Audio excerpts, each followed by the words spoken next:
ಸಹ್ಯಾದ್ರಿಯ ಶಿಖರದಂತೆ ಬಾನೆತ್ತರ ಕರೆಯುವ ಗುಡಿಗೋಪುರ ಹೊಂಗಳ ಸಖಿ ಚಂದಳ ಕನ್ನಡ ನಮ್ಮೆಲ್ಲರ ಮೈಮನಸ್ಸಿನ ಹೊಂಗನಸಿನ ಕನ್ನಡ ಹೆಸರಾಯಿತು ಕರ್ನಾಟಕ ಉಸಿರಾಡಲಿ ಕನ್ನಡ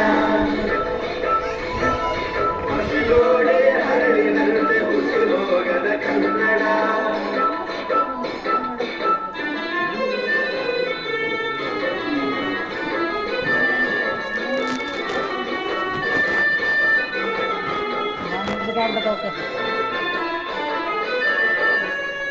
ಕದಿಯಿಂದ ಸಾಸುರ ಕದಿ ಸ್ವಚ್ಛಂದದ ಉಲ್ಲಸ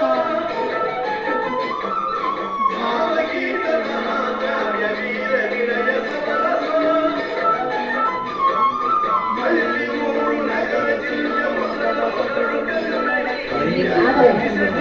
ನಮ್ಮ ಎಲ್ಲಾರಲ್ಲಿ ಎಲ್ಲೆಂದಿಗೂ ಕನ್ನಡವಾಗಿರೋ ಕನ್ನಡವೇ ಸತ್ಯ ಕನ್ನಡವೇ ನಿತ್ಯ.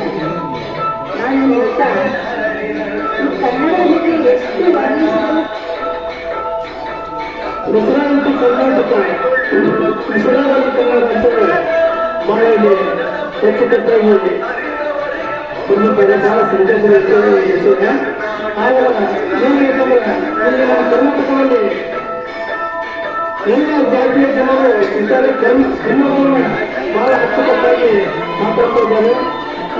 ಸಾಹಿತಿಗಳು ನೆಲೆಸಿದಂಥ ನಾಡು ಮತ್ತು ಕವಿಗಳು ಜನಿಸಿದಂಥ ಊರು ಎಲ್ಲ ಒಂದು ರಮಣೀಯವಾದ ಅರಣ್ಯ ಪ್ರದೇಶ ವನ್ಯಜೀವಿಗಳು ಎಲ್ಲ ಒಂದು ಸುಂದರ ತಾಣವಾಗಿರುವಂಥ ಕರ್ನಾಟಕದಲ್ಲಿ ಎಲ್ಲರೂ ಕನ್ನಡವನ್ನು ತಮ್ಮ ಉಸಿರಾಗಿಸಬೇಕಂತ ನಾವು ಸಂದರ್ಭದಲ್ಲಿ ಹೇಳ್ತೇನೆ. ಒಂದು